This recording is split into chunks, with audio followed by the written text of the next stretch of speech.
ఈరోజు ఈరోజు కేంద్ర ప్రభుత్వం ఏదైతే తీసుకొచ్చిన జీ రామ్జీ ఉపాధి హామీ చట్టం పేరుతో జీ రామ్జీ పేరు పెట్టి ఆనాడు గాంధీ గారిని జాతిపిత ఈ దేశ స్వతంత్రం కోసం మరి అనేక సంవత్సరాలు జైలు జీవితాన్ని అనుభవించి స్వతంత్రాన్ని తీసుకొస్తే ఆనాడు బ్రిటిషర్లకు ఏజెంట్లుగా బానిసలుగా పనిచేసి ఉన్నటువంటి బీజేపీ ఆర్ఎస్ఎస్ నాయకులు ఈరోజు గాంధీ గారిని మరి భౌతికంగా ఆనాడు చంపితే ఈరోజు ఆయన ఆలోచనను ఆయన గ్రామ స్వరాజ్యాన్ని చంపాలనే కుట్రతోటి ఉపాధి హామీ చట్టం పేరు కూడా గాంధీ గారి పేరు లేకుండా చేసినటువంటి దుర్మార్గం.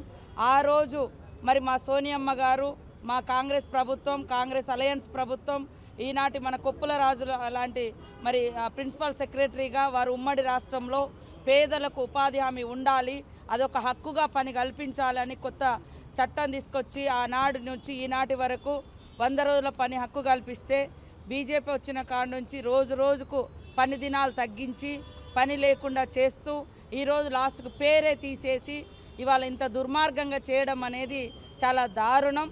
కాబట్టి దీన్ని తీవ్రంగా ఖండిస్తూ ఉన్నాం. ఇది ఒక రాజకీయ పార్టీ ఎజెండా కాదు.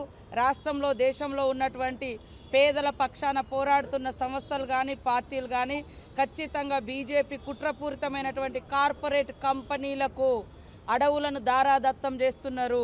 మరి ఊర్ల చుట్టూ ఉండేటువంటి కొండలు గుట్టలు దారాదత్తం చేస్తున్నారు.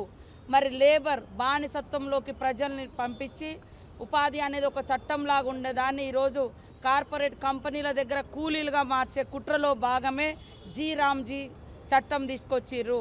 ఆనాడు 200 రకాల పనులు చేస్తే ఈనాటి వరకు ఉపాధి హామీ చట్టంలో ఈరోజు లిమిటెడ్ వర్క్స్ పెడుతున్నారు, లిమిటెడ్ ఏరియాకు పరిమితం చేస్తున్నారు. పేరు మాత్రం 125 పని దినాలు చేసినామని చెప్పుకుంటున్నారు.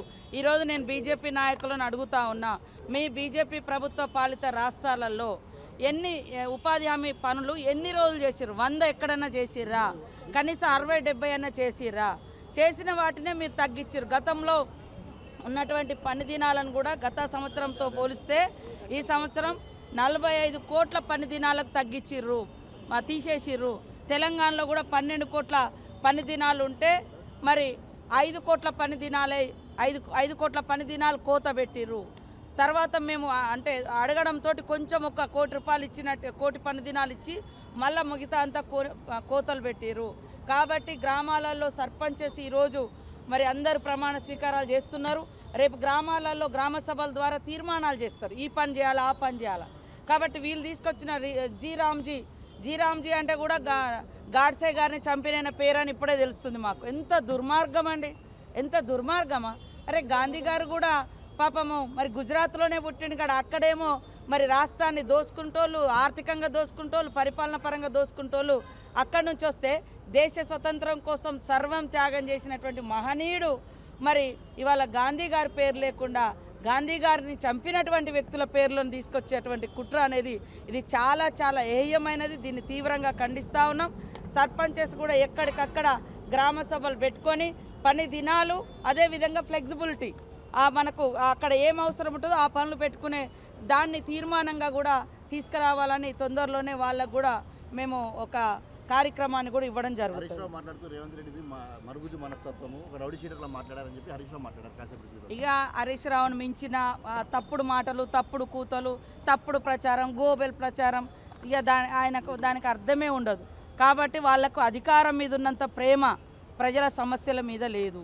అధికారం పోయిన కాడ నుంచి ఏదో వాళ్ళది ఎవరో గుంజుకున్నట్టుగా, వాళ్ళ ఇంట్లో పడి ఎవరో దోచుకున్నట్టుగా ఫీల్ అయ్యి ఇష్టానుసారంగా మాట్లాడుతున్నారు. ప్రజాస్వామిక వ్యవస్థలో ప్రజలే న్యాయ నిర్ణేతలు.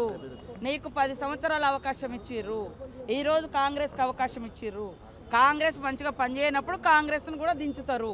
కానీ ఇలా అక్కసు, వ్యక్తిగత అక్కసు, అధికార అక్కసు, కుటుంబంలో వచ్చే సమస్యలు, వాటికి కవితకు జవాబు చెప్పలేక ఇవాళ మా పార్టీ మీద పడుతారు. ఫస్ట్ మీ పార్టీలో ఉన్న సమస్యలు పరిష్కరించుకోవడం తెలియజేస్తాం. ఫుట్బాల్ మా రేవంత్ రెడ్డి గారు ఎట్లా ఆడతారో ప్రపంచ ఆటగానితో ఆడే చూపించిండు. ప్రజల సమస్యల మీద మేము చాలా పాజిటివ్ దృక్పథంతో ఉంటాం. తప్పుడు ప్రచారాలు చేస్తే మా సీఎం గారు ఖచ్చితంగా ఫుట్బాల్ ఆడతారు. Subscribe us and press the bell icon for more interesting updates.